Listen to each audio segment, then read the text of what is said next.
Hello नमस्कार, क्या हाल चाल, कैसे हैं आप सभी लोग। मैं उमेश आप सभी का वेदा अकेडमी में बहुत बहुत स्वागत करता हूं और आशा करता हूं सभी लोग बहुत ही बढ़िया होंगे भाई, बढ़िया होंगे।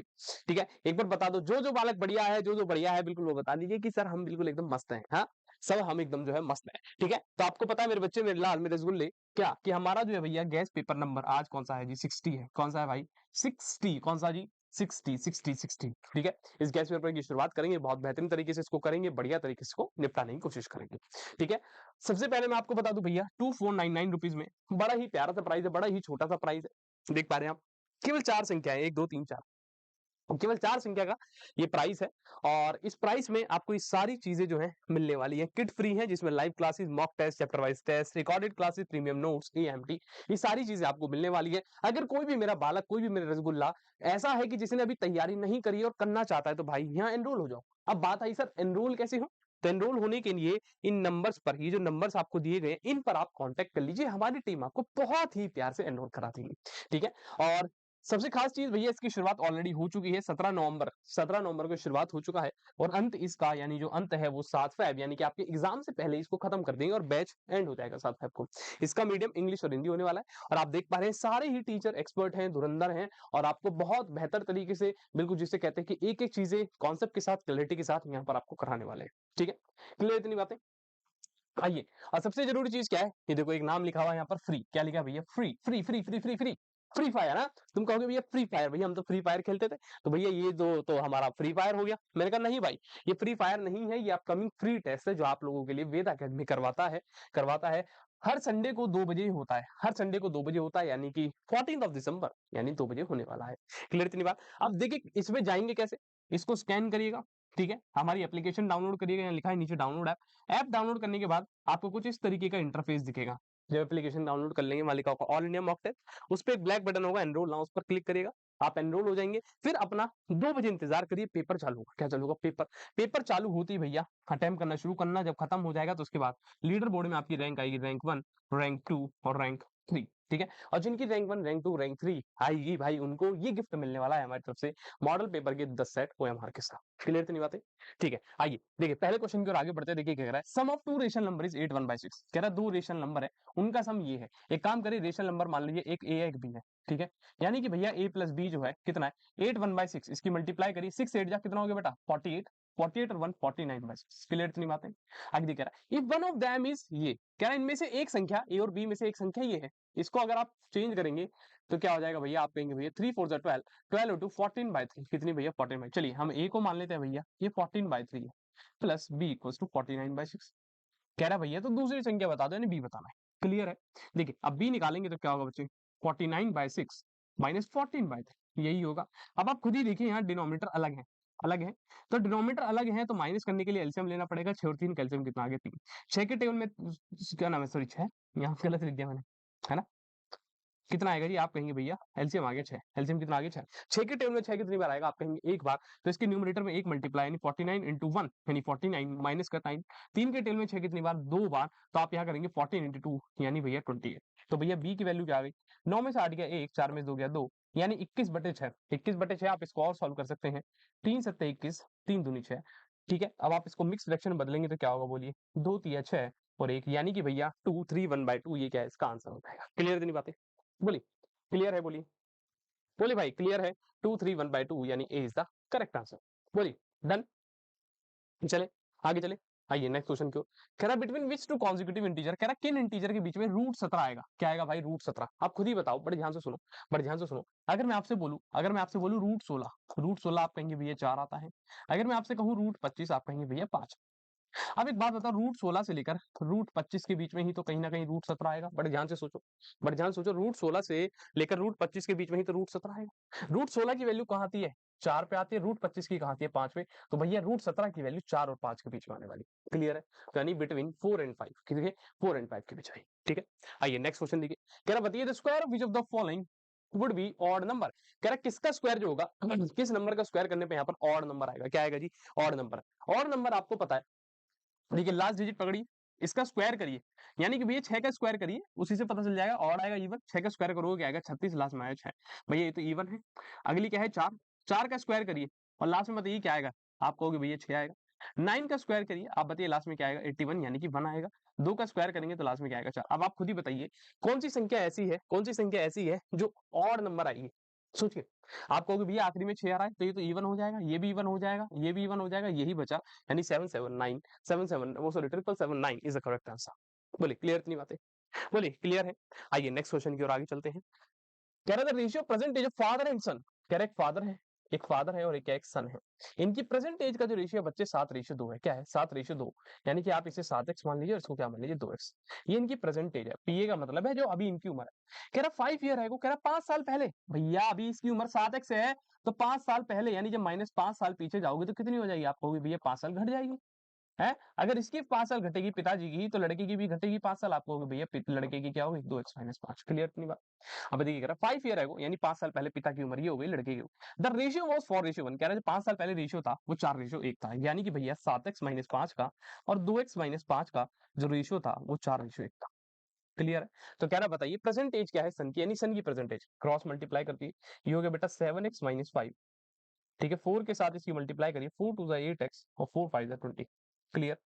चलिए अब x को उधर भेज दीजिए, 8x माइनस 7x और ये हो गया जी -5 प्लस का 20।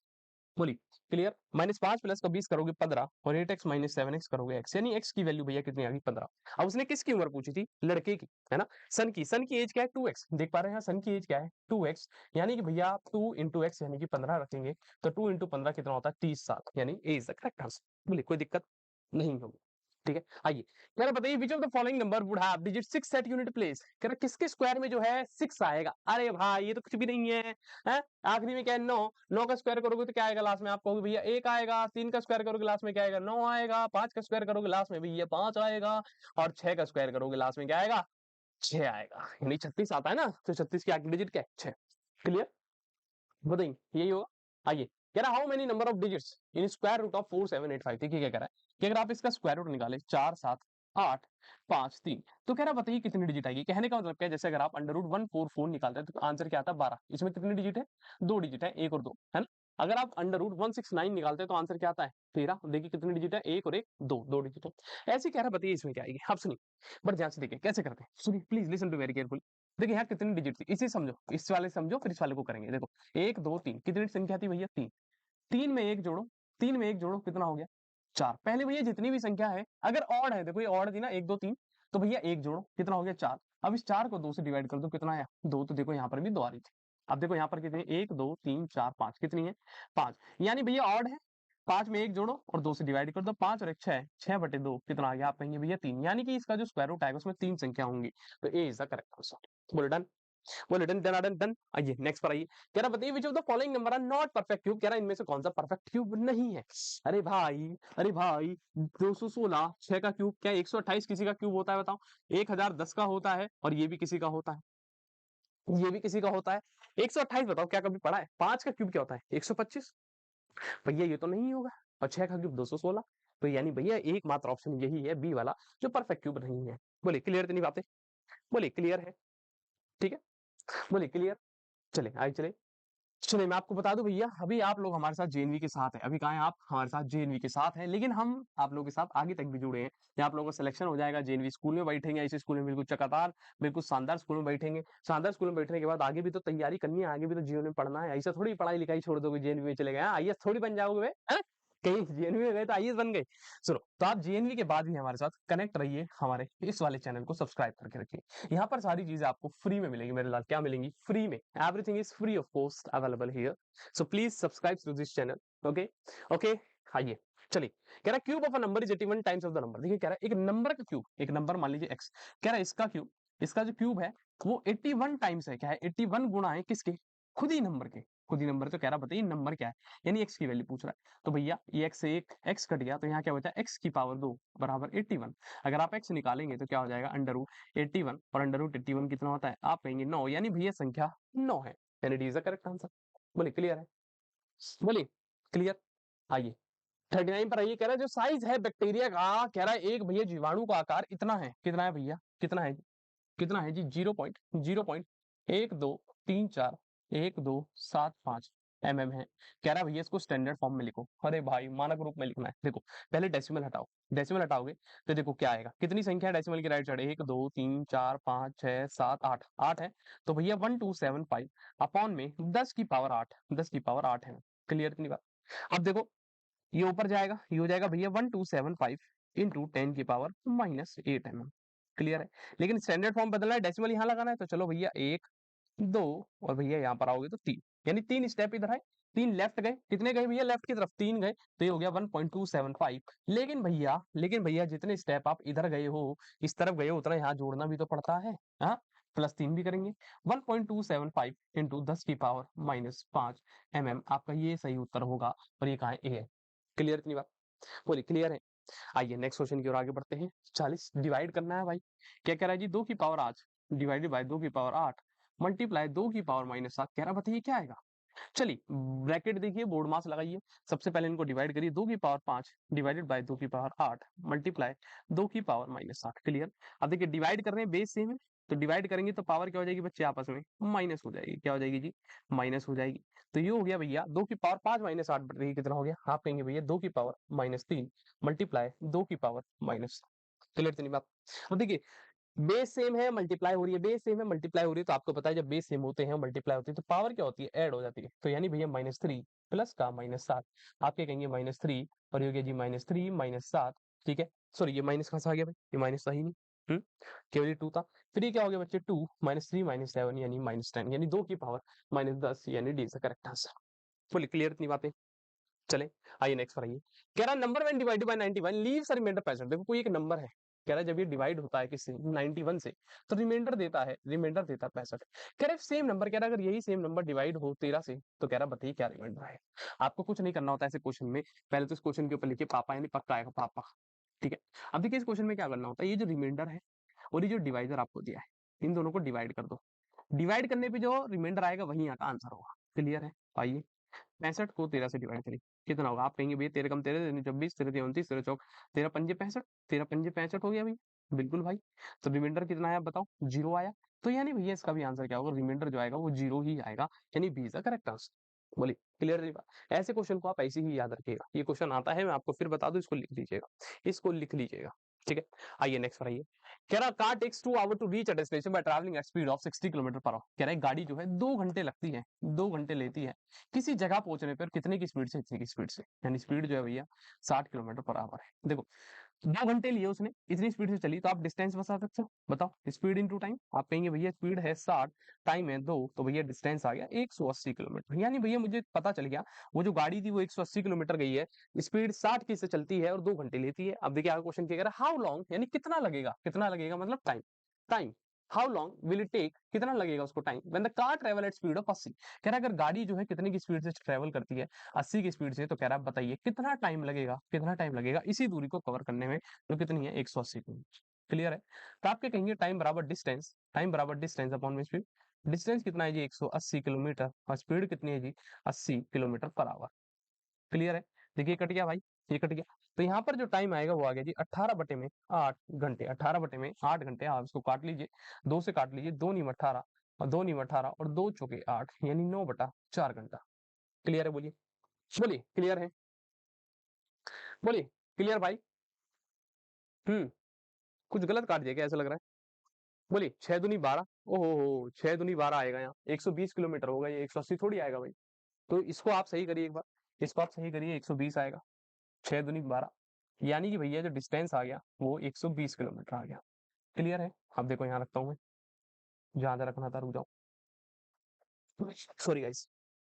डिस्टेंस 120 किलोमीटर, ठीक है, तो टाइम बराबर डिस्टेंस कितना हो गया भाई 120 किलोमीटर, और स्पीड कितनी है, क्या लिख जा रहा है 120 किलोमीटर, और स्पीड कितनी है भाई 80 किलोमीटर पर आवर। क्लियर। ये कट गए, केवल क्या बचा भैया 12 बटे में 8 घंटा। अब आप इसको सॉल्व कर दीजिए, 2 से काट दीजिए, 2 छिंग 12, ये 4 से काट दीजिए, 4 तिया 12, 4 दूनी 8, यानी कि 3 बटे 2 घंटा, यानी ए तक करेक्ट आंसर। बोले क्लियर इतनी बातें, क्लियर है। आइए नेक्स्ट क्वेश्चन के ऊपर आइए। कह रहा तो shopkeeper sell an article for 600 रुपए, शॉपकीपर एक आर्टिकल बेचता है 600 का, यानी selling price they the 600। If profit is 20% of cost price, बड़े ध्यान से देखो, कह रहा है जो प्रॉफिट है वो 20% है, 20% है किसका, कॉस्ट प्राइस का। एक बात बताओ, कह रहा फाइंड द प्रॉफिट, यानी प्रॉफिट आपसे पूछ रहा है, नहीं पी की वैल्यू आपको निकालनी है। एक बात बताओ, प्रॉफिट बराबर 20% का मतलब क्या है, 20/100 मल्टीप्लाई सीपी। आज इसको सॉल्व करेंगे, ये हो गया 5, यानी भैया प्रॉफिट अपॉन में कॉस्ट प्राइस अगर निकालोगे तो कितना आ गया, बोलो 1/5। क्लियर इतनी बात है? देखो बड़े ध्यान समझो इसको। आपको क्या दे रखा है, सेलिंग प्राइस दे रखा है 600। देखो बड़े ध्यान समझो, कह रहा भैया कॉस्ट प्राइस जब 5 थी, देखो अब यहाँ से अगर चीज देखोगे तो कह रहा है कॉस्ट प्राइस 5 है, प्रॉफिट क्या है भैया 1 है। तो अगर आपसे सेलिंग प्राइस कहूँ तो आप क्या कहेंगे, इन दोनों को जोड़ दो, यानी सेलिंग प्राइस 6 है। हमारे हिसाब से सेलिंग प्राइस 6 है, क्वेश्चन के हिसाब से सेलिंग प्राइस कितना है 600, यानी भैया 6 की वैल्यू क्या है 600 है, तो 1 की वैल्यू कितनी हो जाएगी भैया 100। क्लियर इतनी बात है? अब उसने क्या बोला, फाइंड द प्रॉफिट, प्रॉफिट बताओ। अब प्रॉफिट की वैल्यू क्या थी, 1 थी, तो 1 की वैल्यू हमें निकालनी थी, वो कितनी आ गई 100 आ गई, यानी ए इज द करेक्ट आंसर। बोलिए क्लियर इतनी बात है? बोलिए क्लियर, बताइए। चले आइए नेक्स्ट क्वेश्चन पर आइए। कह रहा है इसका क्यूब बताओ, क्यूब बताओ क्या है भैया, 0.070 का क्यूब बताओ, क्या आएगा बोलो, क्या आएगा, क्या आएगा, क्या आएगा, जल्दी सोचो, जल्दी जल्दी जल्दी जल्दी जल्दी जल्दी जल्दी जल्दी जल्दी जल्दी जल्दी बताओ, जल्दी बताओ, जल्दी बताओ। इसको आप ऐसे लिख सकते हैं 0.07 का क्यूब। देखिए अब 3 बार मल्टीप्लाई होगी, यानी भैया 2 तो डेसिमल इधर है, 2 2 4 2 6, यानी 6 पीछे से 6 बार गिनो, कहां पर 6 बार आ रहा है, 1 2 3 4 हटाओ भाई, 1 2 3 4 5 हटाओ भाई, 1 2 3 4 5 6, ये वाला सही उत्तर है, यानी C is the correct answer, C is the correct answer, C is the correct answer. बोल क्लियर इतनी बातें, बताइए क्लियर इतनी बातें। आइए नेक्स्ट पर आइए। कह रहा है 2 number are in the ratio 15:16। देखिए क्या कह रहा है, 2 नंबर है, मान लीजिए एक नंबर ए है, एक नंबर बी है, कह रहा है इनका रेशियो भैया 15:16 है। कह रहा है इफ देयर एचसीएफ, कह रहा है भैया अगर इनका एचसीएफ 8 है, तो कह रहा है नंबर निकालो, नंबर निकाल दो, यानी कि ये नंबर का रेशियो है, ये नंबर का रेशियो, कह रहा है नंबर बनाना है। रेशियो होना और नंबर होने में बहुत फर्क है, मैं आपको पहले बता दूं। कह रहा है ये आपका एचसीएफ है 8, एचसीएफ है 8 कह रहा है, और ये रेशियो है नंबर का, तो कह रहा है नंबर बता दो। देखिए ऐसे क्वेश्चन में क्या करते हैं, इस 8 की इधर मल्टीप्लाई कराइए, इस 8 की इधर मल्टीप्लाई कराइए, तो आपको नंबर मिल जाएगा, यानी ए बराबर हो गया भैया 8 × 15। क्लियर, करिए मल्टीप्लाई, 8 पंजे 40, 8 एकम 8 4 12। बी की बताइए, बी कितना हो जाएगा, आप कहेंगे भैया बी हो गया 16 गुणा में 8, 16 गुणा में 8 यानी कि कितना हो गया बोलिए, 8 6 48, 8 एकम 8 4 12, 128, यानी ए 120 है, बी 128 है, ए 120 है, बी 128 है, खत्म कहानी। ठीक है, आइए मॉडल पेपर के बारे में बता दूं। देखो जिसका सिलेबस कंप्लीट हो गया, जिसका सिलेबस कंप्लीट हो गया, जिसने सारी चीजें कर ली है भाई, अब इसके पास समय है कि भैया वो मॉडल पेपर से अटेम्प्ट करना शुरू कर दो। अब मॉडल पेपर अगर किसी को चाहिए तो यहाँ आ जाना। 399 में 10 है, 599 में 20 है, और 999 में 30 मॉडल पेपर आपके पास वेदा अकेडमी आप लोगों को प्रोवाइड करा रही है। बहुत ही फर्स्ट क्लास मॉडल पेपर है, इनका स्टैंडर्ड, इनका लेवल वो है जो एग्जाम में आता है। ठीक है, ठीक है। और सबसे फ्री चीज कि भैया फ्री टेस्ट है, यानी ऑल इंडिया मॉक टेस्ट 2 बजे, 2 बजे तो देने जरूर आना है। आइए देखिए क्या कह रहा है, Ranjan purchase an old bike for 10,000। Ranjan ने एक बाइक खरीदी 10,000 की, ठीक है भैया खरीद ली, यानी कॉस्ट प्राइस है। कह रहा है ही स्पेंड 5,000 ऑन इट्स रिपेयर। ओ भाई 5,000 रुपया लगा दिया, 5,000 रुपया लगा दिया इनने, खर्चा कर दिया भाई गाड़ी पे अपनी। तो भैया पैसा तो इसी की जेब से गया है। मैंने कहा हाँ भाई, तो भैया सीपी में तो ये भी जोड़ेंगे, तो यानी भैया सीपी हो गई 10,000, 10,000 की तो उसने ली, 5,000 का उसने भैया खर्चा भी करा, यानी भैया टोटल सीपी 15,000 है। आगे देखो, and sold it at a profit of 10%। कह रहा है कि भैया 10% की प्रॉफिट पर बेच दिया। कह रहा है सेलिंग प्राइस बताओ, कुछ नहीं बचा। आई एसपी के क्या है, सीपी कितनी है भैया 15,000, 15,000 की चीज को 10% के प्रॉफिट पर बेचो, यानी कि भैया नीचे 100, ऊपर 100 + 10 110, 1 2 1 2, केवल क्या बच गया 150 × 110। ठीक है भैया, ये हो गया 150, तो ये हो गया 15, 5 5 और 1 6, यानी 165। कितना हो गया जी 165, 16500, यानी 16,500 रुपया। B is the correct answer, B B B B B B B B. Clear है? बोलिए बोलिए क्लियर है? आइए कह रहा मोड बता दो, मोड है जी, मोड कौन सा वाला मोड, कौन सा वाला मोड बता दे, हंसने वाला मोड, रोने वाला मोड, कौन सा मोड बता दे। ये मोड होता है बहुलक। क्या होता है जी, बहुलक। क्या कहते हैं इसे, बहुलक। अब तुम कहोगे अच्छी है भैया, बहु और उसका लक, उसे तो कहते हैं बहुलक। बेटा मोड का मतलब होता है वो वैल्यू जो सबसे ज्यादा रिपीट कर रही है, maximum, maximum repeated value, maximum repeated value, यानी वो वैल्यू सबसे ज्यादा रिपीट कर रही है। देखो जैसे 7 कितनी बार आया, 1 2 3, यानी भैया 7 आया 3 बार। 6 कितनी बार आ रहा है, एक बार आ रहा है। छोड़ दो, जो एक बार आ रहा है उसे तो भूल ही जाओ, एक बार को तो भूल ही जाओ। जो 3 बार आ रहा है, 4 बार आ रहा है, 5 बार, रुको देखो 5 कितनी बार आ रहा है, 1 2, 5 भी भैया 2 बार है, इसको भी भूल जाओ, हटाओ। 4 देखो, एक बार तो ये रहा 4, 4 क्या भैया ये भी एक बार है ना। और क्या रह गया भैया, और कौन सा रह गया बताइए, और कोई भी बचा है। 4 हो गया, 5 हमने देख ही लिया, 8 देखिए, 8 कितनी बार है, एक बार है। 9 भैया एक बार है, केवल आई थिंक एक ही वैल्यू है 7, जो क्या सबसे ज्यादा रिपीट हो रही है, तो सही उत्तर क्या है, क्लियर है? आइए अगले पर आइए। कह रहा from pack of well shuffled cards what is the probability of getting a red check. ओहो हो, कार्ड कितने होते हैं ये बता दो, कार्ड कितने होते हैं, तुम कहोगे 52, 52। कह रहा है लाल जैक आ जाए, अरे भाई कितने जैक होंगे लाल, सोचो कितने लाल जैक होंगे, बोलो कितने लाल जैक होंगे, जल्दी बताओ, बताओ कितने होंगे। आप कहोगे भैया, भैया टोटल लाल जैक 2 होते हैं तो प्रोबेबिलिटी क्या हो गई, अरे 2 की पूछ कहाँ से आ गई, 2/52, तो प्रोबेबिलिटी क्या आ गई भैया, 2 एकम 2, 2 दूनी 4, 2 चौक 12, यानी 1/26 इज द करेक्ट आंसर। ठीक है, आइए, कह रहा एक्स प्लस 1/x 5 है, कह रहा भैया एक्स प्लस 1/x 5 है, 5 है तो कह रहा है इसकी वैल्यू निकाल दो, इसकी वैल्यू निकाल दो, तो देख रहे हो आप स्क्वायर हो रहा है, एक्स का स्क्वायर हो रहा है, 1/x का भी इधर स्क्वायर पूछ रहा है, तो आप दोनों तरफ क्या कर दो, स्क्वायर कर दो। ये हो गया भैया एक्स का स्क्वायर, ये हो गया भैया 1/x square a square plus b square plus 2 a यही करते हो, और 5 का स्क्वायर इधर क्या होगा 25, क्लियर। ये हो गया बड़े भाई एक्स का स्क्वायर प्लस 1/x का स्क्वायर, ये भैया एक्स एक्स कट गया, 2 = 25 आ गया। अगर आप एक्स स्क्वायर, अगर आप यहाँ से x square plus 1/x square निकालेंगे तो क्या हो गया 25 - 2, यानी कि भैया 23 आ गए, कितना आ गया 23, और 23 क्या है सही उत्तर है। बोले क्लियर, तो बातें बोले जी क्लियर है, बोले क्लियर। आइए नेक्स्ट पर आइए, कह रहा फाइंड कर दो एक्स, अगर ये दे रखा है क्या x/7 - x/9 बराबर है 2, कह रहा एक्स निकाल दो। अरे भाई कुछ भी नहीं बचा, एक्स कॉमन निकालोगे तो यहाँ हो गया 1/7 - 1/9 बराबर 2, एलसीएम लो 7 और 9 का, कितना हो गया 63, 7 के टेबल में 63 कितनी बार 9 बार, तो 1 × 9 9 हो गया भैया, माइनस का साइन 9 के टेबल में 63 7 बार, तो भैया 1 × 7 7 = 2, ये हो गया भैया 9 में 7 गए 2, 2/63 बराबर 2, 2 से 2 कट गया, तो केवल क्या आ गया भैया x/63 = 1, अगर आप क्रॉस मल्टीप्लाई करा देंगे तो x क्या आ गया 63 आ गया।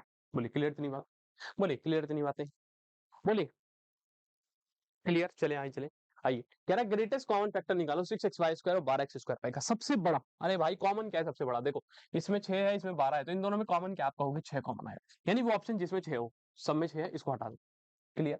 अब देखो इधर एक एक्स है, यहाँ कितने एक्स है 2, 2 है, तो कॉमन क्या निकलेगा बताओ, आप कहोगे 1 एक्स आएगा, मैंने कहा ठीक है भाई, यहाँ 2 वाई है या 1 वाई है, तो कॉमन क्या आएगा 1 वाई, यानी कि 6xy, यही क्या है सबसे इनका कॉमन फैक्टर है, कॉमन फैक्टर, क्लियर।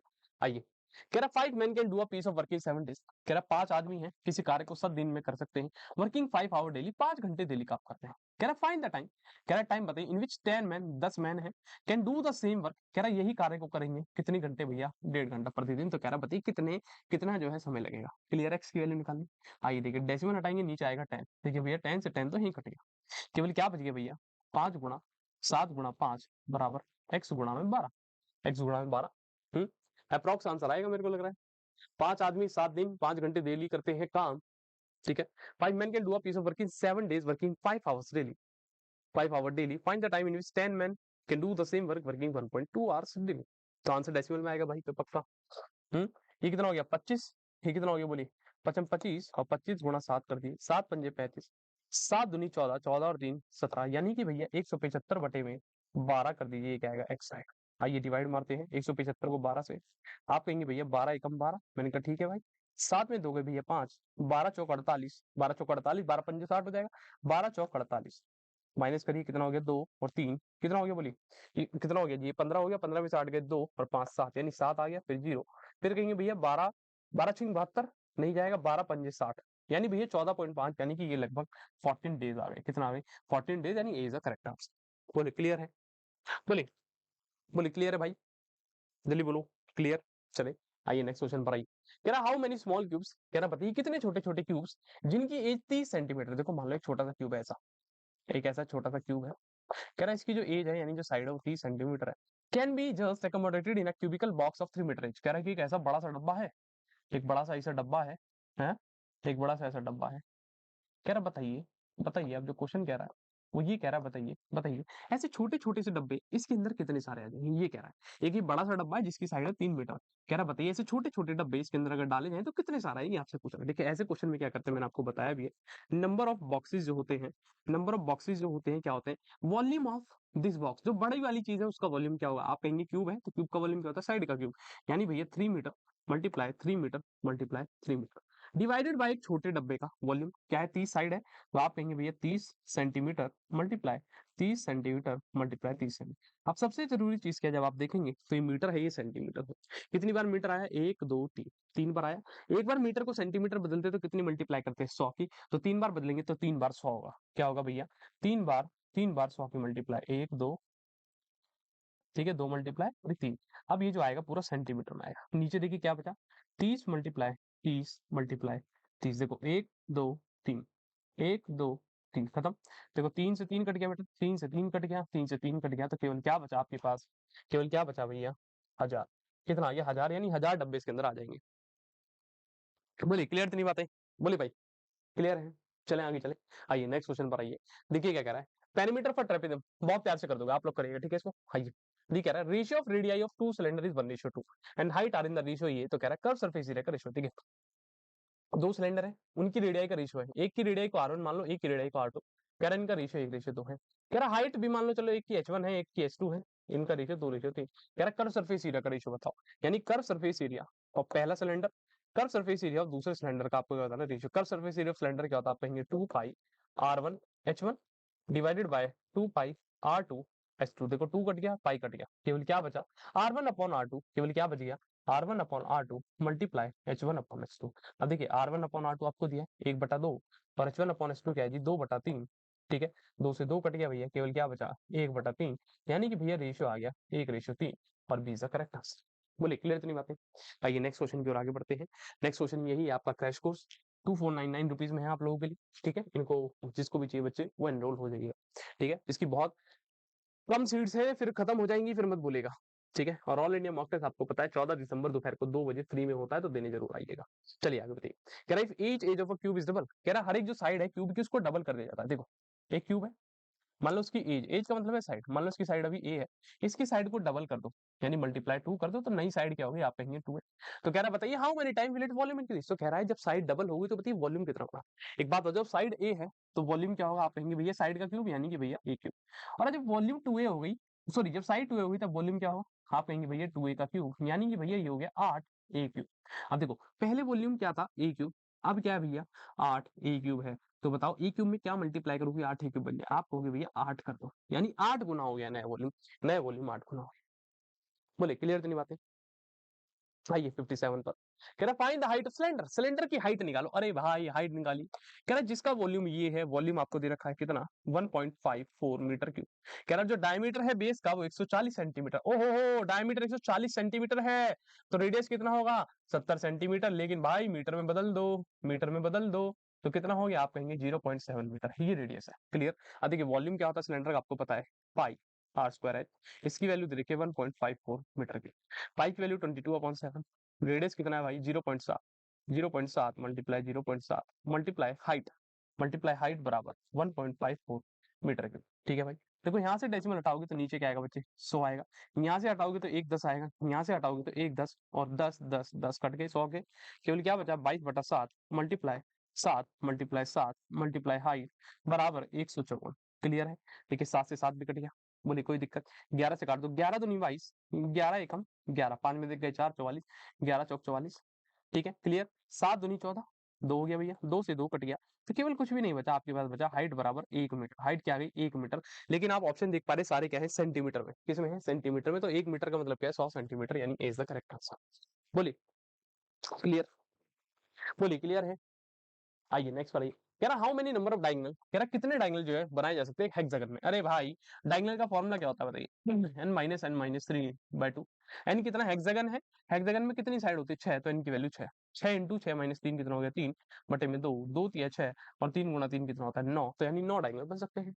आइए कह रहा रेशियो जो है 2 नंबर का वो 2:11, चलिए एक नंबर ए है एक नंबर बी है, इनका रेशियो 2:11 है, 2:11 है। कह रहा है डिफरेंस बिटवीन देम इज 81, कह रहा है इन दोनों के बीच का जो डिफरेंस है वो 81 है। चलो आपके हिसाब से डिफरेंस क्या है, मान लो ए 2 है बी 11 है, तो डिफरेंस क्या है बताओ, कितना डिफरेंस है, आप कहोगे 9, हमारे हिसाब से 9 है डिफरेंस, क्वेश्चन ने कितना कहा भैया जो डिफरेंस है वो 81 है, यानी भैया एक की वैल्यू कितनी आ जाएगी, आप कहोगे 9, है ना, जब 9 से डिवाइड कर दोगे तो एक की वैल्यू मिल जाएगी, अगर 9 की वैल्यू 81 है तो एक की वैल्यू क्या होगी 9 होगी।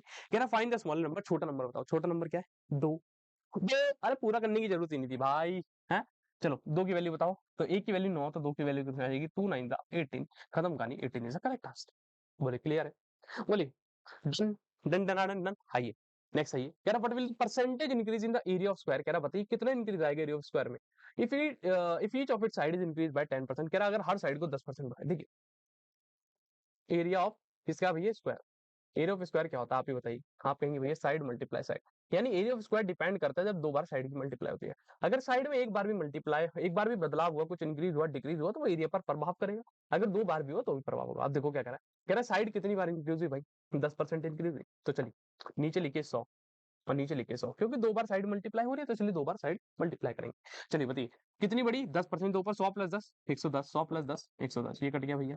केवल क्या बच गया, 11/10 इंटू 11/11, 11 इंटू 11 121/100। यानी कहने का मतलब क्या है, ये था पहले एरिया, ये था पहले एरिया, और ये है वह नया एरिया।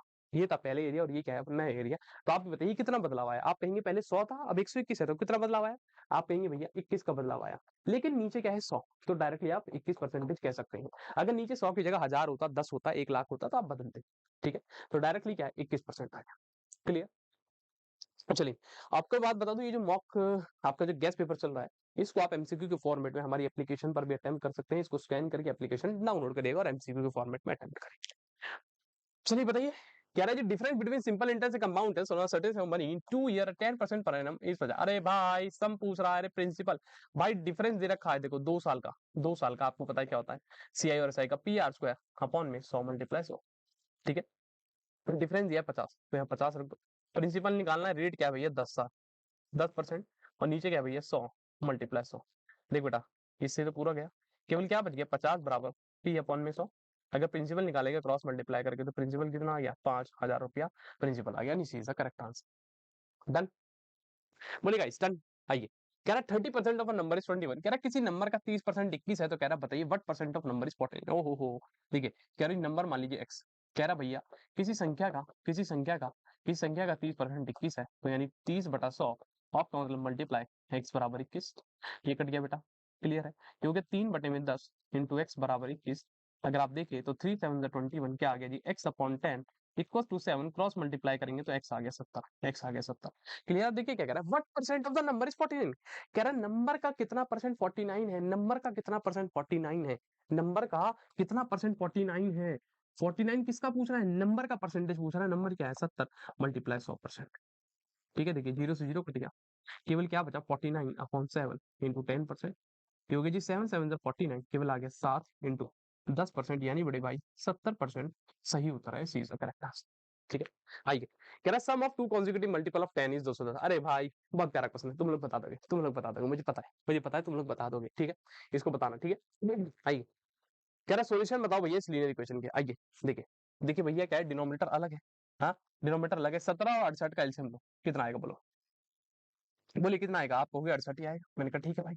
17 के टेबल में 68 कितनी बार आएगा, 4 बार, तो इस पूरे में 4 की मल्टीप्लाई, 4 3 जा 12x माइनस 4 5 जा 20, बीच में प्लस का साइन लगा दिया। 68 के टेबल में 68 कितनी बार, एक बार, तो इस पूरे में 1 की मल्टीप्लाई, तो ये तो सेम ही हो जाएगा, 11 माइनस एक्स ही आ जाएगा, इक्वल टू 4 प्लस एक्स बटे में। ठीक, कोई दिक्कत। चलिए देखिए 12x और माइनस एक्स, 12x और माइनस एक्स, आप क्या कहोगे भैया 11x हो गया, मैंने कहा ठीक है भाई। माइनस 20 प्लस 11 बताओ कितना होगा, माइनस करो, प्लस माइनस, माइनस 20 में से 11 कितने बचे बताओ, 9 यानी -9। क्लियर। अपॉन में 68 बराबर 4 प्लस एक्स बटे 3। अब आपको एक्स ही निकालना है, क्रॉस मल्टीप्लाई कर दिए, ये हो गया भैया 11x minus 9 multiply 3 equals to 68 multiply 4 plus x. Clear कर दीजिए, 11 3 33x, 3 9 27, 68 गुना 4 कर दीजिए, 4 8 32, 6 चौक 24, 24 और 3 27, 272 और प्लस 68x। क्लियर। सब x को एक तरफ ले चलो, सब x एक तरफ ले आओ, इस x को इस तरफ ले आओ। आप क्या कहेंगे भैया, इधर है भैया -27, ये उधर जाकर माइनस हो जाएगा, -272 बराबर 68x माइनस 33x।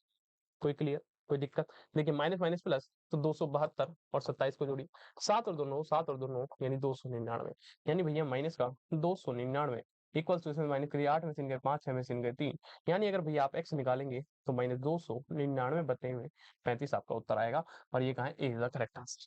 बोले क्लियर है। साइन का बड़ा जरूर ध्यान दीजिए, देखिए माइनस में।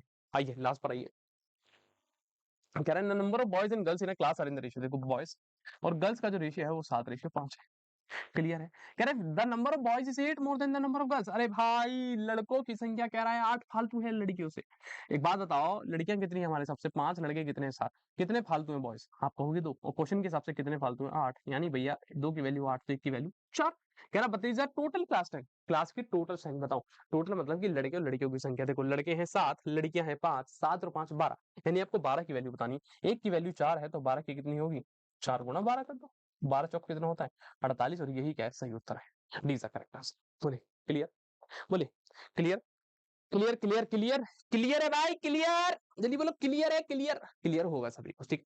और आपको फिर दोबारा बता दूं भैया, 2499999999 रुपीज में क्रैश कोर्स आप लोगों के लिए अवेलेबल है। बहुत प्यारा सा प्राइस है। तो मैं आप लोगों से यही आशा करूंगा कि अगर किसी का सिलेबस कंप्लीट नहीं हो तो वो यहाँ एनरोल हो जाइए, बहुत बढ़िया तरीके से अपना सिलेबस कंप्लीट करिए, ठीक है। और अब आपकी बारी आती है, किसकी किसकी किसकी बारी आएगी? साइंस की बारी आती है, ठीक है। तो आप तैयार रहिए साइंस के लिए। हेलो बच्चा पार्टी, क्या हाल चाल है? मैथमेटिक्स करके थोड़ा सा रेस्ट में हो? अरे मैम थोड़ी देर में स्टार्ट करेंगे। अरे ना ना, तो चलो बच्चों एक बार फिर से बता देती हूँ कि आपका जो जेएनवी का पेपर है ना, वो 4 सेक्शंस में डिवाइडेड है। कौन कौन से? पहला है आपका हिंदी, अंग्रेजी, गणित और हमारा प्यारा सा सब्जेक्ट जिसको हम बोलते हैं समान विज्ञान। मैथमेटिक्स वाले सर ब्लैक पेन से करवाते हैं, मुझे तो भाई रंग बिरंगी चीजें पसंद है ना, तो मैं तो कलर चूज कर लिया है। तो बच्चों आज हम क्या करने वाले हैं, हम लोग पहले लैंग्वेज का पोर्शन करेंगे, फिर हम क्या करेंगे, फिर हम अपना पूरे सब्जेक्ट करेंगे साइंस का, ठीक है। तो फटाफट से एकदम रेडी हो जाओ, ठीक है, और चलो स्टार्ट करते हैं। देखो मैं आपको पहले भी बता चुकी हूँ और अभी भी बता रही हूँ, क्रैश कोर्स में एनरोल कर लो जिसको भी तैयारी करनी है। जो अभी बिल्कुल सो के उठा है ना, अरे यार जेएनवी का पेपर भी तो है 7 तारीख को, तो उन बच्चों के लिए वेदा अकेडमी ले आया है क्रैश कोर्स। ये आपको बहुत ज्यादा बेनिफिट देने वाला है, तो फटाफट से एनरोल करिए और आगे बढ़ते हैं, ठीक है बच्चे। इसी के साथ 14 नवंबर को क्या होने वाला है बच्चे? हाँ तो बच्चों 14 नवंबर को तो आज आप दे चुके हो। अब कब होने वाला है? अब होने वाला है 21 दिसंबर को। क्या होने वाला है? 21 दिसंबर को आपका होने वाला है मॉडल पेपर का AIMT टेस्ट। तो इसको बिल्कुल भी देना मत भूलिएगा बच्चों। 21 दिसंबर को फिर से होगा 2 बजे, जिसमें टॉप 3 रैंकर्स को क्या मिलने वाला है? टॉप 3 रैंकर्स को मिलने वाला है 10 set of model papers. Okay बच्चों, चलिए आगे बढ़ते हैं और हिंदी करते हैं, अपनी प्यारी प्यारी सी हिंदी। तो आप सबको पता है जो आपका अपठित गद्यांश है वो आपको पैसेज से पढ़ना है, और उसके आंसर जो है वो आपको कहाँ भेजने हैं? वो आपको कमेंट सेक्शन में लिखकर भेजने हैं हर एक बच्चे को, ठीक है। तो 1 से 5 तक जो है वो पद्यांश है, तो उसको पढ़ लेना गद्यांश को, ठीक है। चलिए आगे बढ़ते हैं। 6 का आंसर बताइए, लोकतंत्र किस लिंग का शब्द है? लोकतंत्र कैसा है? फेमिनिन है, मस्कुलिन है? बताइए फटाफट से। क्या होना चाहिए क्वेश्चन नंबर 6 का आंसर? बिल्कुल सही, लोकतंत्र है भाई, तो ऑब्वियस सी बात है पुल्लिंग होगा। 7 की बात करते हैं, ऐतिहासिक शब्द में प्रत्यय क्या है? ऐतिहासिक, सिख या फिर एक? बताओ फटाफट से क्या होना चाहिए इसका आंसर। क्वेश्चन नंबर 7 का आंसर क्या होगा? बिल्कुल सही, क्वेश्चन नंबर 7 का आंसर है डी। 8 की बात करते हैं, निष्पक्ष का विलोम क्या होना चाहिए? एक कोई निष्पक्ष है, एक कैसा होगा बताइए। बिल्कुल सही जवाब दे रहे हैं आप सब लोग, वो होंगे पक्षपाती, ठीक है। 9, विषधर किस समास का उदाहरण है बच्चे? 9 का क्या आंसर होना चाहिए? बिल्कुल सही, बहुब्रीहि समाज है। चलो तो बच्चों सबको क्या करना है? वेदा 9 10 को फॉलो करना है, सब्सक्राइब करना है यूट्यूब पे, अभी करेंगे सब लोग। चलिए आगे बढ़ते हैं। 10 की बात करते हैं, वोट देना में देना किस प्रकार की क्रिया है? क्वेश्चन नंबर 10 का आंसर क्या होना चाहिए? बताइए फटाफट से। बिल्कुल सही, सकर्मक क्रिया है, राइट। 11 की बात करते हैं, पहला शब्द किस शब्द भेद में नहीं आता? पहला शब्द जो है वो कौन से भेद में नहीं आता है? क्वेश्चन नंबर 11 विशेषण नहीं है, बिल्कुल सही। मुहावरा है, बताइए क्या? और क्वेश्चन नंबर 13 और 12 दोनों का आंसर आपको बताना है। क्वेश्चन नंबर 12 का आंसर क्या होना चाहिए? बिल्कुल सही, क्वेश्चन नंबर 12 का आंसर होना चाहिए बी। ऐसे वाक्य जो समान अर्थ को छोड़कर विशेष अर्थ देते हो, बिल्कुल सही। मेहनत करके जीवन यापन करो, वाक्य में रेखांकित शब्द की वर्तनी को शुद्ध करना है। क्वेश्चन नंबर 13 का आंसर क्या होना चाहिए बताओ जल्दी जल्दी। बिल्कुल सही, क्वेश्चन नंबर 13 का आंसर होना चाहिए मेहनत। आगे बढ़ते हैं, 14 की बात करते हैं, इनमें से क्या विश्लेषण शब्द का उचित विलोम है? क्वेश्चन नंबर 14 का आंसर क्या होना चाहिए? बिल्कुल सही, संश्लेषण। 15, कमल शब्द में कौन सा वर्ण कंठस्थ से उच्चारित है? क्या होना चाहिए 15 का आंसर? फटाफट से बता दीजिए क्या होगा। क्वेश्चन नंबर 15 का आंसर होगा का। बिल्कुल सही। तो यहाँ पर हमारा हिंदी खत्म हो चुका है, आगे बढ़ते हैं। मॉडल पेपर अब आप परचेज कर सकते हो वेदा अकेडमी से भी, साथ ही साथ में फ्लिपकार्ट पे भी मौजूद है, जिसमें आपको क्या मिलने वाला है, आपको मिलने वाला है ऐसा मॉडल पेपर का सेट और इसके साथ आपको मिलता है ओएमआर शीट बच्चों, जिसको आप आराम से फिल कर सकते हो। ठीक है, तो चलिए आगे बढ़ते हैं और आपको पता ही है 21 दिसंबर को होने वाला है हमारा ऑल इंडिया मॉक टेस्ट। ठीक है, और अब हमारे गेस्ट पेपर को आप कहाँ सॉल्व कर सकते हो, वेदा अकेडमी एप्लीकेशन पे भी जाके सॉल्व कर सकते हो, तो फटाफट से करके देखना। ठीक है, चलिए क्वेश्चन नंबर 16 का आंसर दीजिए। वास्ट का मीनिंग क्या है बताइए, give the synonyms of these words. आपको सिनोनिम बताना है, वास्ट का सिनोनिम क्या होगा। क्वेश्चन नंबर 16 बिल्कुल सही, ह्यूज होना चाहिए। फॉरवर्ड का सिनोनिम क्या होगा, ऑब्वियसली बात है ना, आगे जाएंगे तो अहेड होगा, राइट, डी जो है वो बिल्कुल सही जवाब है। 18 अपोजिट मीनिंग देना है, मतलब कि एंटोनिम बताना है, बेसिकली क्या बताना है बच्चे, एंटोनिम्स बताने हैं। बताइए क्या होना चाहिए इसका आंसर, ऑप्शनल का क्या एंटोनिम होगा। क्वेश्चन नंबर 18 का आंसर क्या होना चाहिए, बिल्कुल सही, कंपलसरी। 19 ग्लैमर का वो क्या है एंटोनिम, बिल्कुल सही, अनप्लेजेंट, वेरी गुड। चलिए आगे बढ़ते हैं। 20 टू 23 जो है बच्चे वो आपका पैसेज है, तो आपको पैसेज का आंसर करना ही करना है। चलो आगे बढ़ जाते हैं, फिल इन द ब्लैंक्स बताइए 24 का आंसर क्या होना चाहिए, फटाफट से बता दो, बिल्कुल सही ए होना चाहिए। ठीक है, 25 the committee members dash not agreeing with another, बताओ क्वेश्चन नंबर 25 का आंसर क्या होना चाहिए बच्चे, बिल्कुल सही, क्वेश्चन नंबर 25 का आंसर होना चाहिए सी। चलो आगे बढ़ते हैं, चेंज इनटू पैसिव वॉइस बताइए, whom will help you, तो whom will you be helped, बिल्कुल सही, क्वेश्चन नंबर 27 का आंसर क्या होना चाहिए, क्वेश्चन नंबर 27 का आंसर बताइए बच्चे, बाय whom होगा ना इसका बेटा, बिल्कुल सही, वेरी गुड। चलिए इसका आंसर क्या होना चाहिए, इसका आंसर ए होना चाहिए। क्वेश्चन नंबर 27 बताओ, क्वेश्चन नंबर 27 का आंसर होना चाहिए बिल्कुल सही, by whom were you taught how to write Hindi, ये इसका पैसिव फॉर्म है। चलिए 28 की बात करते हैं, the word which is opposite in the meaning to mordacity, क्या होना चाहिए इसका आंसर, 28 का आंसर होना चाहिए बी यानी कि बोल्डनेस। आगे बात करते हैं, give one word substitute for the following, one who copies from the writers, जो कॉपी करता है राइटर्स की कौन कहलाता है, 29 का क्या आंसर होगा, प्लैगियरिस्ट, बिल्कुल प्लैगियरिज्म, आगे वर्ड आप पढ़ोगे, किसी का अगर हम कॉपी करते हैं तो प्लैगियरिज्म जनरेट किया जाता है।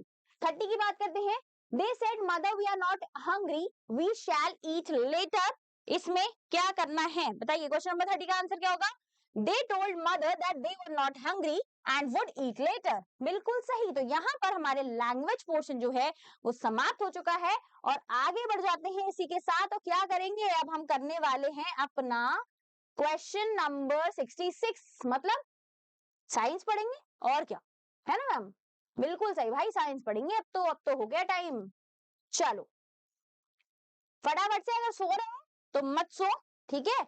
चलो बताओ, तो coloured part of the I that controls प्यूपिल का साइज जो कंट्रोल करता है, आंख का रंगीन भाग जो पुतली का साइज कंट्रोल करता है, वो कौन है बच्चे, बिल्कुल सही, वो है बच्चे आइरिस। ह्यूमन आई फंक्शंस लाइक, हमारी जो मानव की आंख होती है वो किस तरीके से काम करती है, आप सब जानते हो, वो काम करती है बच्चे एक कैमरा की तरह, बिल्कुल सही। चलिए आगे बढ़ते हैं, रेगुलर रिफ्लेक्शन कैसी इमेजेस प्रोवाइड करता है, तो सिंपल सी बात है, ये है हमारी इंसिडेंट रे बच्चे, ठीक है, ये है हमारी रिफ्लेक्टेड रे, तो बिल्कुल क्लियर पैटर्न बनाएंगे, है ना, बिल्कुल ही क्लियर इमेजेस बनाएंगे ये, ठीक है। तो सिंपल आंसर हो जाएगा ए यानी कि स्पष्ट छवियां।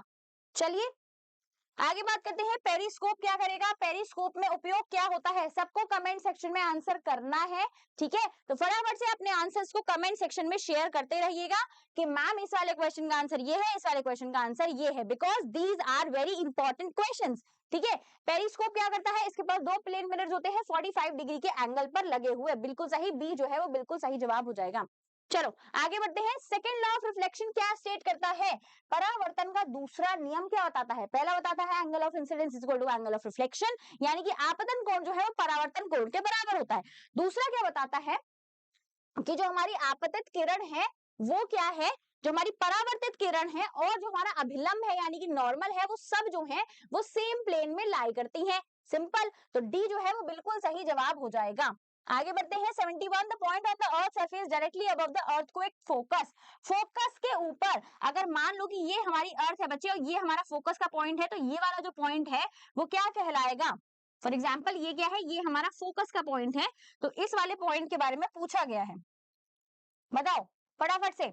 बिल्कुल सही, उसको हम क्या बोलेंगे? उसको हम बोलेंगे एपी सेंटर, है ना? सी जो है वो बिल्कुल सही जवाब हो जाएगा। आगे बढ़े, पेन थोड़ा सा वाइड कर लेते हैं, चलो। 72 a lightning conductor protects building bye, जो हमारा लाइटनिंग कंडक्टर है, फॉर एग्जांपल ये क्या है? ये हमारा लाइटनिंग कंडक्टर और ये यहाँ पर लगा हुआ है बिल्डिंग के ऊपर, और यहाँ से तार जो है वो ग्राउंड में लगा हुआ होता है। जितना भी एक्सेस ऑफ चार्ज है वो कहाँ पास कर देता है? ग्राउंड में। तो सिंपल सी बात है, providing a safe path for lightning to reach the earth. A जो है वो बिल्कुल सही जवाब हो जाएगा कि बिजली को सुरक्षित मार्ग प्रदान करता है और पृथ्वी तक पहुंचाता है। बेसिकली अर्थिंग ही कर रहा है, लेकिन डिफरेंट टाइप से। 73 an electroscope is used to, electroscope का इस्तेमाल किस लिए किया जाता है? इलेक्ट्रोस्कोप है क्या? बेसिकली क्वेश्चन को समझने से पहले उसकी लैंग्वेज को समझने की कोशिश करो। अगर तुम्हें मीनिंग समझ में आ गया ना तो सब कर लोगे, ठीक है? तो क्या करता है? इलेक्ट्रोस्कोप है यानी कि इलेक्ट्रिक चार्ज का प्रेजेंस डिटेक्ट करेगा, ठीक है? तो सिंपल सी बात है, ए जो है वो बिल्कुल सही जवाब हो जाएगा। आसान थे क्वेश्चन अभी तक के, बहुत आसान क्वेश्चन है। अगर कॉन्सेप्ट क्लियर है तो 2 सेकंड में कर लोगे, नहीं तो पूरे टाइम सोचते रह जाओगे और नहीं कर पाओगे, ठीक है? तो सबसे पहले आपको क्या करना है? क्रैश कोर्स को परचेज करना है और कॉन्सेप्ट को समझने की कोशिश करनी है। चलो आगे बढ़ते हैं, फटाफट से आपको क्या करना है ये मैं आपको पहले ही बता चुकी हूँ। वेदा 9 10 को सब्सक्राइब कर लो, बिकॉज जेएनवी में भी जाओगे ना तो कॉन्सेप्ट्स को पढ़ना पड़ेगा, समझना पड़ेगा, और हम टीचर्स आपका साथ देंगे बच्चे। तो फटाफट से वेदा 9 10 को सब्सक्राइब कर लीजिए। चलिए आगे बढ़ते हैं। When a glass rod is rubbed with silk cloth the glass rod contains, कैसा? अगर मान लो कि मेरे पास यहाँ पर क्या है बच्चे? ये हमारी क्या है? ये हमारी एक ग्लास रॉड है, इसको मैं सिल्क के क्लॉथ के साथ बच्चे क्या कर रही हूँ? सिल्क के क्लॉथ के साथ रब कर रही हूँ, तो ऑब्वियस बात है कि चार्जेस का एक्सचेंज होगा। जो हमारी सिल्क क्लॉथ है वो पॉजिटिव चार्ज जो है वो अटेन करती है, और ये जो है नेगेटिव चार्ज अटेन करती है। तो सिंपल सी बात है, glass rod will become negatively charge, ऋणात्मक आवेशित हो जाएगी, ठीक है? 75 का आंसर बताइए। The chemical effect of electric current is used in, किसमें यूज किया जाता है विद्युत धारा के रासायनिक प्रभावों को? फटाफट से कमेंट सेक्शन में बताना है।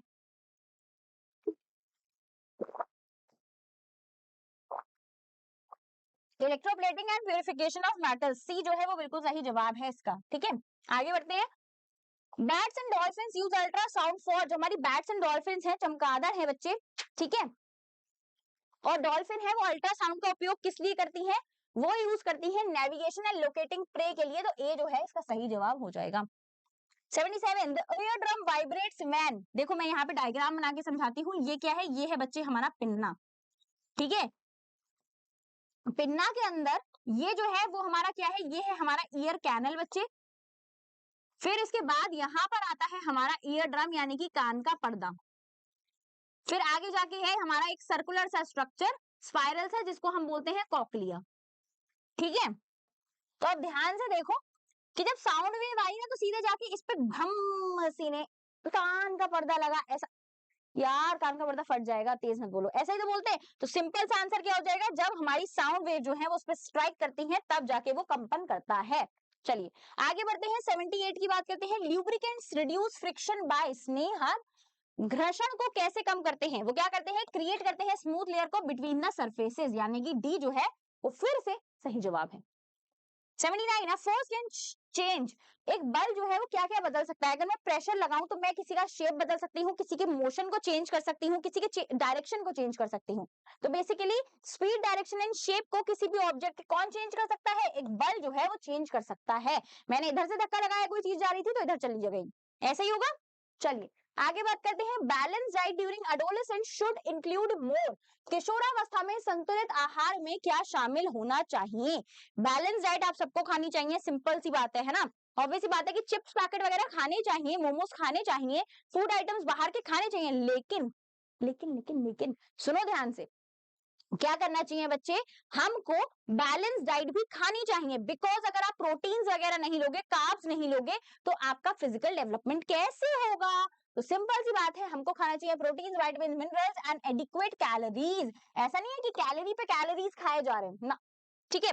81 की बात करते हैं। The period of life between childhood and adulthood is known as, अब क्या है? सबसे पहले क्या रहे? आप चाइल्ड रहे, ठीक है, तो आपका क्या चला, बचपन चला, चाइल्डहुड। ठीक है, फिर उसके बाद एक पीरियड आता है जिसमें आपका physical, emotional and behavioural growth होता है। ठीक है, इसमें आप लोग समझते हैं भाई मैं ही सही हूँ, बाकी तो सब बेवकूफ है, कोई जो है वो समझ ही नहीं रहा किसी चीज को, ऐसा लगता है लोगों को, सबको लगता है, तो तुम लोग अलग नहीं हो। ठीक है, फिर उसके बाद आता है बच्चे आपका अडल्टहुड। ठीक है, मतलब अब यहाँ पर जो है वो तुम्हें पूरी नॉलेज आ चुकी है, क्योंकि तुम इस ट्रांजिशन फेज से निकल चुके हो। यहाँ पर ना तुम बच्चे हो ना ही तुम बड़े हो। ठीक है, यहाँ तुम कौन हो, किशोर हो, यानी कि अडोलोसेंट हो, जो इस समय तुम्हारा फेज चल रहा है। तो सिंपल आंसर हो जाएगा इसका अडोलोसेंस। ठीक है, किशोरावस्था। आगे बात करें, test tube baby programme involve, जो टेस्ट ट्यूब बेबी का कार्यक्रम होता है वो क्या इन्वॉल्व करता है, वो इन्वॉल्व करता है फर्टिलाइजेशन। ठीक है बच्चे, शरीर के बाहर निषेचन और भ्रूण को गर्भस्थ में, गर्भाशय में प्रत्यारोपित करना। बेसिकली क्या करा जाता है आईवीएफ में, बाहर स्पर्म और ओवम को फ्यूज करवाया जाता है जाइगोट की फॉर्म में, और जाइगोट को कहां प्लेस करवा दिया जाता है, फीमेल के यूट्रस में। तो इसको बोलते हैं आईवीएफ का पूरा प्रोसेस। ठीक है बच्चे, fusion of male and female gametes is known as, fusion हो रहा है बच्चे हमारा, जो मेल का क्या होता है, मेल का स्पर्म होता है और एग होता है ओवम, फीमेल का उसको क्या बोलते हैं, फर्टिलाइजेशन यानी कि निषेचन। आसान क्वेश्चन है अभी तक तो। आगे बात करें, biosphere reserve establish to conserve biodiversity and traditional lifestyle of the tribal people. तो ए जो है वो बिल्कुल सही जवाब हो गया। 85 की बात करते हैं, the minimum temperature at which a substance catches fire, न्यूनतम तापमान जिस पर कोई पदार्थ आग पकड़ लेता है उसको क्या बोला जाता है, उसको बोला जाता है उस ऑब्जेक्ट का, उस सब्सटेंस का इग्निशन टेम्परेचर यानी कि प्रज्वलन तापमान। ठीक है बच्चे, क्रैश कोर्स को परचेज कर लीजिए बिकॉज इसमें अभी भी एनरोलमेंट्स हो रहे हैं। ठीक है बच्चों, आगे बात करते हैं, आगे बात करते हैं 86 की, excessive use of fossil fuel leads to, जीवाश्म ईंधन का अत्यधिक उपयोग करता है कौन, बताइए किस वजह से होता है, तो global warming and air pollution को कॉज करता है, मतलब वैश्विक तापमान में वृद्धि और वायु प्रदूषण कॉज करता है ना बच्चे, क्लियर है। Paraffin wax used in candles is obtained from, जो पैराफिन वैक्स है बच्चे, मोमबत्तियों में प्रयुक्त पैराफिन वैक्स प्राप्त होता है किससे, बताओ फटाफट से, क्या होना चाहिए इसका आंसर, पैराफिन वैक्स किससे ऑब्टेन हो रहा है, पेट्रोलियम की रिफाइनिंग से। ठीक है, तो बी जो है वो बिल्कुल सही जवाब हो जाएगा। The carrier vector for dengue fever, dengue का फीवर जो है वो वेक्टर कौन है, मतलब कौन उसको उठा उठा के ले जा रही है, कैरियर कौन है बेसिकली उसका, तो वो कौन है बच्चे, एडीज मॉस्किटो। तो डी जो है वो बिल्कुल सही जवाब हो जाएगा, यानी कि एडीज मच्छर। और अगर मैं मलेरिया की बात करती हूँ, ठीक है, तो मलेरिया का कौन है, फीमेल एनोफिलीज, ये भी आपको याद रखना है। ठीक है, 89, कम्युनिकेबल डिजीज स्प्रेड थ्रू, जो हमारे संक्रामक रोग होते हैं बच्चे वो एक दूसरे से कैसे फैलते हैं, मैं आपको बताती हूँ। सिंपल सी बात है कि ये कोई पर्सन है जो हेल्दी पर्सन है, ठीक है, अगर मान लो कि इसमें कंटामिनेशन है, मतलब इसको जो है वो कोई बीमारी है, तो ये जब इससे हैंडशेक वगैरह करेगा एक हेल्दी पर्सन से, तो इसको भी वो बीमारी हो जाएगी। तो इसी तरीके से जो है वो कम्युनिकेबल डिजीजेज जो है वो फैलती हैं, या तो कांटेक्ट क्या हो, एयर के ड्रॉपलेट्स, मतलब छींका किसी इंसान ने और तुम सामने ही खड़े हो, तुम्हारे अंदर ड्रॉपलेट्स चली गई, तो इस वजह से हो जाएगा। वाटर वेक्टर्स कैरिंग पैथोजेंस, तो बी जो है इसका सही जवाब हो जाएगा। किसी ने किसी गिलास में पानी पिया, तुमने भी उसी गिलास में पानी पी लिया। इस तरीके से जो कम्युनिकेबल डिजीजेज है वो फैलती हैं। अगर मैं संक्रामक रोगों के एग्जाम्पल की बात करती हूँ, तो वो क्या हो जाएगा बच्चे, वो हो जाएगा हमारा कॉमन कोल्ड, सबसे आसान, अभी सबसे ज्यादा कॉमन कोल्ड चल रहा है। अगर मुझे कॉमन कोल्ड है और मेरे साथ कोई दिन रात रहता है तो उसको भी कॉमन कोल्ड होना बहुत बेसिक है, because these are communicable diseases. ठीक है, आगे बात करें, which preservation method removes moisture from microorganism preventing their growth, बताइए कौन सा ऐसा मेथड है जो मॉइस्चर को रिमूव करता है। तो ऑब्वियसली बात है, अगर मैं सॉल्ट या शुगर कहते हैं हटा दूंगी, तो शुगर बेसिकली क्या करती है, रिड्यूस करती है मॉइस्चर कंटेंट को। अब एक बात बता दो भाई, मॉइस्चर कंटेंट अगर कम हो गया तो सिंपल सा क्या होगा, नमी कम कर दी, वार्म एंड मॉइस्ट टेम्परेचर ही नहीं दिया, तो माइक्रो ऑर्गेनिज्म अच्छी तरीके से ग्रो नहीं कर पाएंगे। सिंपल आंसर क्या हो जाएगा, ए हो जाएगा। Vaccine work on the principle of, 91, टीके इस सिद्धांत पर काम करते हैं, कौन सा ऐसा सिद्धांत है जिस पर टीके काम करते हैं बच्चे, वैक्सीन कैसे वर्क करती है, कौन से प्रिंसिपल पर टीके इस सिद्धांत पर काम करते हैं, उनको क्या प्रोवाइड किया जाता है, weakened pathogens to stimulate antibody का प्रोडक्शन। ठीक है बच्चे, कमजोर रोग जनकों को प्रदान करके एंटीबॉडी निर्माण को प्रोत्साहन दिया जाता है, बिल्कुल सही जवाब है। आगे बढ़ते हैं 92 की। लुईस पास्चर ने डिस्कवर किया था microorganism can be killed by heating, this process is known as. बताइए बच्चों क्या होना चाहिए इसका आंसर? कौन सा ऐसा प्रोसेस उन्होंने डिस्कवर किया था? लुईस पास्चर ने माइक्रो ऑर्गेनिज्म को हीटिंग से करा था, तो this is called pasteurisation. Pasteurisation में क्या होता है? बेसिकली ये मिल्क के लिए बनाया गया था। मिल्क में क्या करते हैं हम? मिल्क को हम बॉईल करते हैं, ठीक है, 70 डिग्री सेल्सियस पर कितने देर तक के लिए? 15 से 30 सेकंड तक के लिए, ठीक है। फिर उसको इंस्टेंटली क्या करा जाता है? इंस्टेंटली उसको कूल किया जाता है।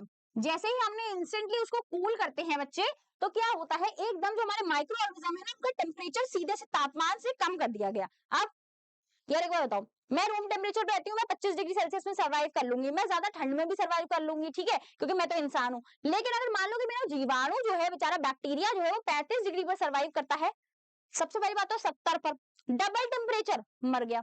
अगर तभी भी बच गया ना, 1% के लिए चांस हो गया कि 90% बैक्टीरिया मर गए, 10% रह गए, तो जैसे ही हम उनको कूल करेंगे, यानी कि 4 डिग्री सेल्सियस देंगे, ठीक है, जो हमारा रेफ्रिजरेटर होता है उसका 4 डिग्री सेल्सियस होता है, ठीक है, उसमें मर जाएंगे, सिंपल।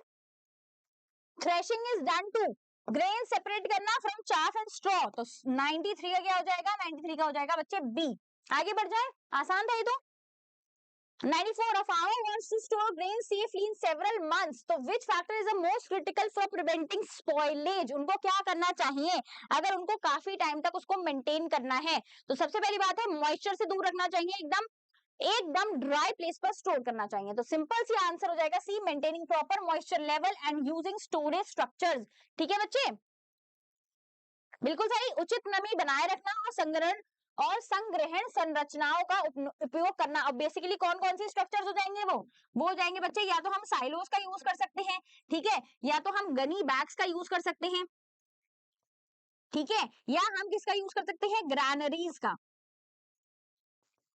चलिए आगे बढ़ते हैं, आगे बढ़ो और अब बात करते हैं बच्चे 95 की। Weeds are harmful to crops because, क्या करते हैं? मैंने बताया था ना कि 100 लोगों को शादी में इनविटेशन दिया गया, लेकिन आ गए 150 लोग, तो ऑब्वियस बात है ना कि वो 100 के खाने से compete करेंगे, उनकी मॉकटेल से करेंगे, उनकी किसके करेंगे? उनका खाना, पाव भाजी नहीं मिल रही, ये नहीं मिल रहा, वो नहीं मिल रहा, है ना? तो क्या, क्योंकि वो 50 लोग ज्यादा आ गए। सेम इसी तरीके से हमने क्रॉप्स कितनी उगाई थी? मान लो हमने 100 कहते हैं बीज बोए हैं, अब उसमें से 50 जो है वो खरपतवार आ गए, यानी कि वीड्स आ गए, तो कंपीट किससे करेंगे? जो तुम न्यूट्रिएंट्स प्रोवाइड कर रहे हो, वाटर, न्यूट्रिएंट्स वगैरह, सबसे कंपीट करेंगे क्रॉप्स की लिए जो हम डालेंगे। तो बी जो है सही जवाब हो जाएगा कि पोषक तत्व जल और सूर्य के प्रकाश के लिए फसलों से प्रतिस्पर्धा करेंगे। सिंपल सी बात है। 96, a farmer notices that continuous cultivation of wheat in the same field had reduced the soil fertility. Which agriculture practice should he adopt to restore the nutrients? देखो क्या बोल रहा है ये कि एक फार्मर है जिसके पास भैया एक खेत है, ठीक है, ये फील्ड है हमारी, फील्ड 1 कर लेते हैं इसको। इसने क्या करा, बार बार हर बार जो है वो गेहूं की ही फसल उगाए पड़ा है, ठीक है। क्या कर रहा है भाई? मुझे जो है वीट जो है बहुत इंपॉर्टेंट है, लेकिन बार बार अगर हम वीट को उगाएंगे ना, तो जितनी भी फर्टिलिटी है वो तो सारी न्यूट्रिएंट्स किसमें आ गए? क्रॉप के अंदर आ गए, तो सॉइल में क्या बचा? ठन ठन गोपाल, कुछ नहीं बचा, ठीक है। तो इसलिए हमको क्या करना चाहिए? हमको करना चाहिए बच्चे क्रॉप रोटेशन। अब क्रॉप रोटेशन में फर्टिलिटी को अगर मुझे इंक्रीज करना है, तो मुझे कौन सी क्रॉप को उगाना पड़ेगा? मुझे उगाना पड़ेगा बच्चे लेग्यूम क्रॉप को, मतलब लेग्यूमिनस किसी भी क्रॉप को। मैं फली को उगा सकती हूँ, पीस को उगा सकती हूँ, किसी को भी, ठीक है। तो यहाँ देखते हैं कहाँ लिखा हुआ है, practice crop rotation by alternating with the leguminous crop, तो बी जो है वो बिल्कुल सही जवाब हो गया, ठीक है। A woman weighing 500 Newton wears heels. Each heel has an area of इतना, तो बताइए प्रेशर कितना होगा? तो pressure is equal to force upon area. बहुत आसान है, डरना नहीं है। 500 न्यूटन का बल है और एरिया है 0.0001 का, ठीक है। पॉइंट हटाया, सिंपल। 1 2 3 4, 1 2 3 4, कितना हो गया? 1 2 3, ठीक है, बस।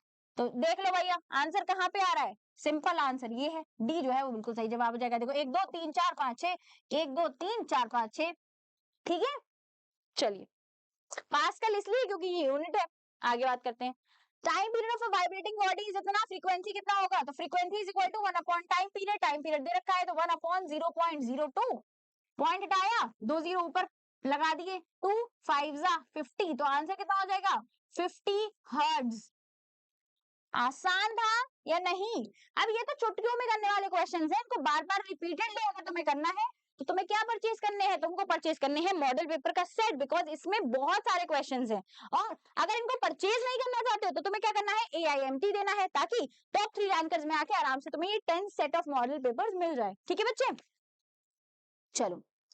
ट्यूनिंग फॉर्क वाइब्रेट करता है 512 टाइम्स इन 1 सेकंड, फ्रीक्वेंसी क्या होगी? देखो फ्रीक्वेंसी का एक और फॉर्मूला हमने पढ़ा था बच्चे, क्या होता है, number of oscillations divided by हमारा टाइम पीरियड। तो सिंपल है, 512 डिवाइडेड बाय 1, आंसर कितना हो जाएगा, 512 हर्ट्ज। ठीक है, इतना आसान था, थोड़ा सा बस दिमाग लगाना है। 99 क्वेश्चन हो चुके हैं, लास्ट क्वेश्चन पे चलते हैं, आगे बढ़ते हैं। A force of 3000 newton acts on an area of इतना, प्रेशर कितना होगा, तो pressure is equal to force upon area.